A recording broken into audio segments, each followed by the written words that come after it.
Hey guys, Crusader's coming at you with another exciting video. In this video, I'm going to title it The Good and the Bad About Being an Authorized User Trade Line Cardholder. Now, in my previous video, I announced that I was starting my own trade line company. And boy, I got a huge response. I got tons of people emailing me wanting to be a part of it, people reaching out to me on Skype, and I'm really appreciative, and I'm glad you guys have faith in this, and I'm just as excited as you guys are, trust me. But there's one thing I wanted to get out, and that's I wanted everybody to know the good and the bad and some of the process that's involved, what you can expect about being a cardholder, just to make sure that this is something that you're going to be, that's going to work for you. I've got a lot of people who are new to this. I mean, some people who are reaching out to me have experience, so they already know what time it is. But others, they don't know what the process is. They don't know what the risks are. They don't know what's involved, what kind of pay they're looking at. They don't know anything. They're just, curious. So in this video, I'm going to answer a lot of questions. All right. So the good and the bad about being a cardholder. Well, the good is the pay. For the amount of work that you need to do, and in my opinion, the amount of risk you take on, the pay is incredibly high. If you have a card that's, got a decent age on it and a decent limit, you could very well get $100 per ad. Now let's think about this, $100 per ad. Some people, they work all day and don't get $100. Doing an ad for a authorized user trade line takes maybe 15 minutes. So that's $100 for 15 minutes of work? I mean, that's really not a lot. And also, people, if they have multiple cards, they could make, $1,000 a month extra, just extra passive. I mean, being a cardholder is, in my opinion, the perfect side hustle.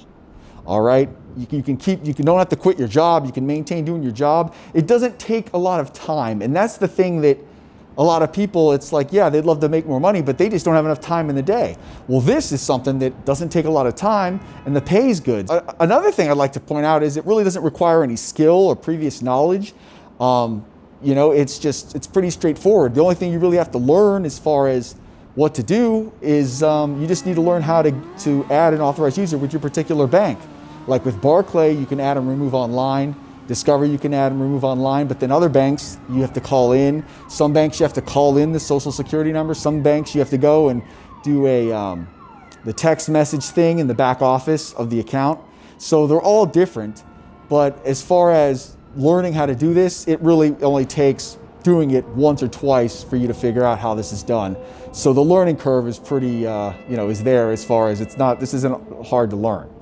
Now, some of the bad things or some of the risks that you take on when doing this, I'm going to go over with right now because I don't want anybody getting any surprises. I don't want anybody getting involved in this and being like, oh, you didn't tell me that this was going to happen. I want to avoid all that by getting it all out in the open right now.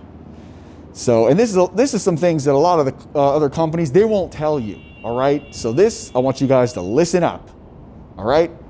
Number one, your card can get shut down. If you add and remove people too aggressively, I'm talking like every month, add and remove, 5 off, your card can get shut down. Now, not all cards can get shut down. I know the main culprits are Discover, Bank of America, Citibank, Synchrony, Chase. They're notorious for shutting you down because, obviously they don't want you doing this. They don't want you making money off of them like this.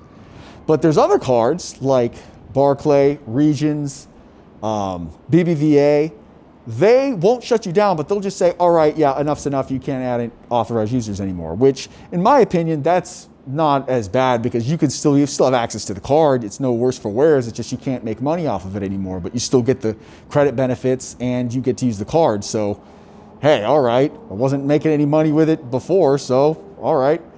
That's just the way I see it, but just so you guys know that can happen.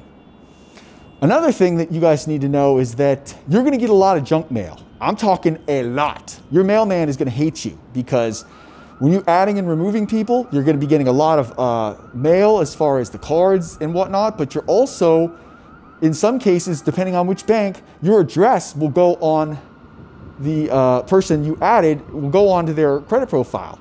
and will be linked in public records. So you'll get sent all that junk mail, like credit card offers, all that stuff, because chances are they're going and trying to build their credit. So they're doing things like going to listyourself.net, doing all that stuff. So what happens is the public records sometimes will link up, and you're going to get junk mail out the ass. I'm just warning you. That's another thing that can happen, and if that's something you're not comfy with, then this isn't for you.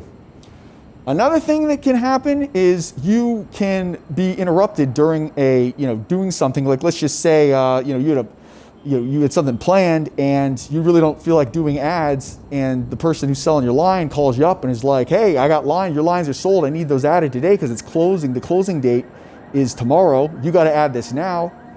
You sometimes have to stop what you're doing and give that attention immediately. The way being a cardholder works is, you're going to get most of your ads right before the closing date. Nobody wants to buy a trade line right before, and have to wait a month. They want to buy it like if it's closing on the 10th, they want to buy it like on the 8th or the 9th, because they just want to buy it, have it closed, and then done. Nobody likes waiting. The customers don't like waiting. Trust me. So that is what's going to happen. So depending on the closing date of your card, you're going to get pretty much all your sales right before that. So if you have something planned, you just have to be mindful that you could get an ad, and if you miss an ad, then it causes a bunch of problems, and it's just it's something that you want to avoid. Now, as far as I'm concerned with my business, I plan on going and starting people out, and I know some people are going to be great cardholders. I know others aren't going to be great cardholders, and what I plan on doing is keeping the good ones and cutting the bad ones loose, because someone who is on top of things, someone who is helpful in the event of a no post, because sometimes it's like you do everything perfect and the line didn't post. Well, now you have to work with the company to figure out what the hell happened. Was it you? Was it them? Well, is there a freeze on the report? Did you enter information wrong? That's just something that you need to be aware of, that this could happen to where you may have to call on your bank and say, hey, are you sure the social security number's on? Are you sure that you entered the digits right? Because sometimes you can do an ad, and if you do it over the phone, the representative screwed it up. So now, you just, in the event of no post, you have to be responsive and help figure out what's going on to get it resolved. So that's just another thing that you need to be aware will be asked of you. Now, as far as the pay is concerned, I plan on starting everybody out at 20%. Ooh, 20%. Oh my God, what, Crusader, you're nuts. 20%, that's nothing. I'll tell you guys why, all right? First of all, cardholders I've never worked with you guys, so I wanna make sure that things are gonna go good and go smooth, because most of the screw-ups are gonna happen at the start. I know this, because this isn't my first rodeo. So basically what I wanna do is I wanna find out who's good and who isn't, who is able to follow directions, who is able to get this done and have their lines post.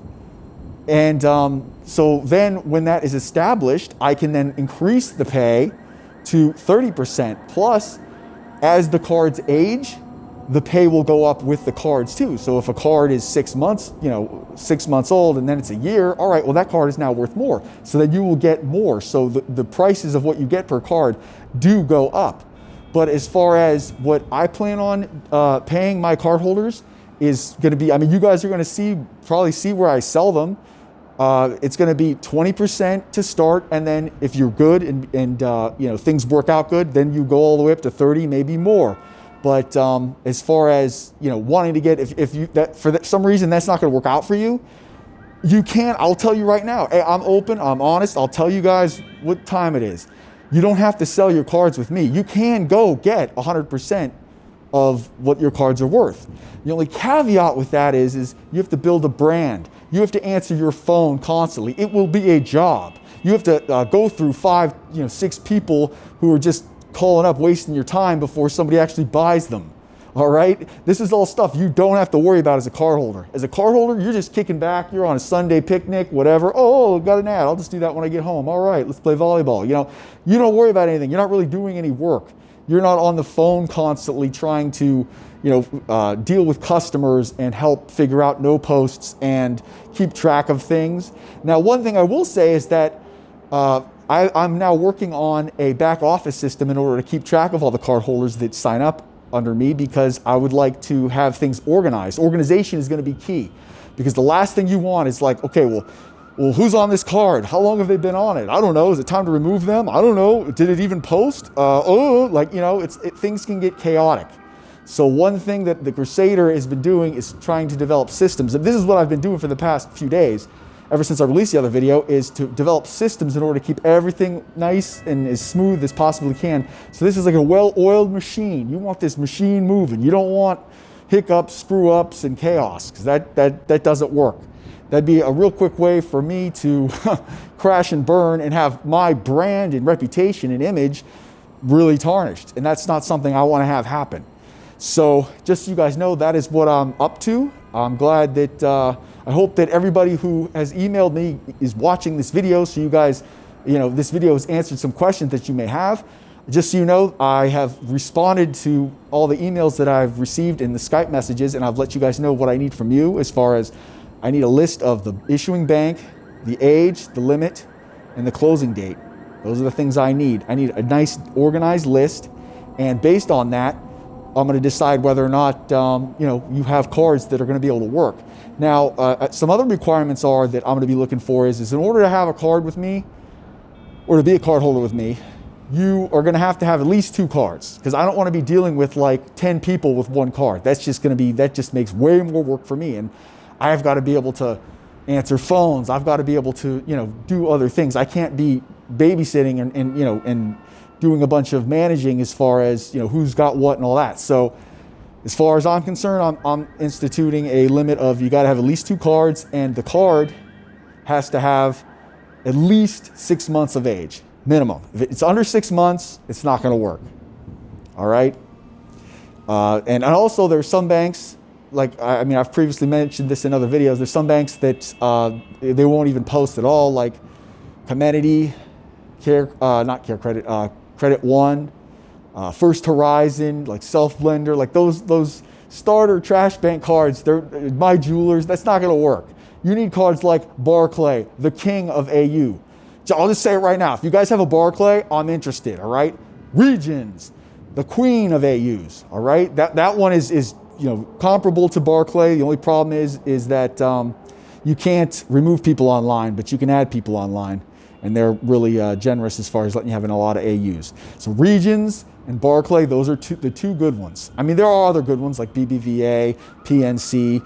I'm going to get into all that in another video. Also, I'm going to leave a link to a video that I did a year ago explaining which cards are good to sell and which ones aren't. All right, so you guys can get all caught up if you guys have any questions. Okay. So with that being said, I've got to get back to work, man. All I do is work, work, work. Being a superhero it's hard work, but it's worth it. So with that being said, don't forget to hit like and subscribe. Crusader out.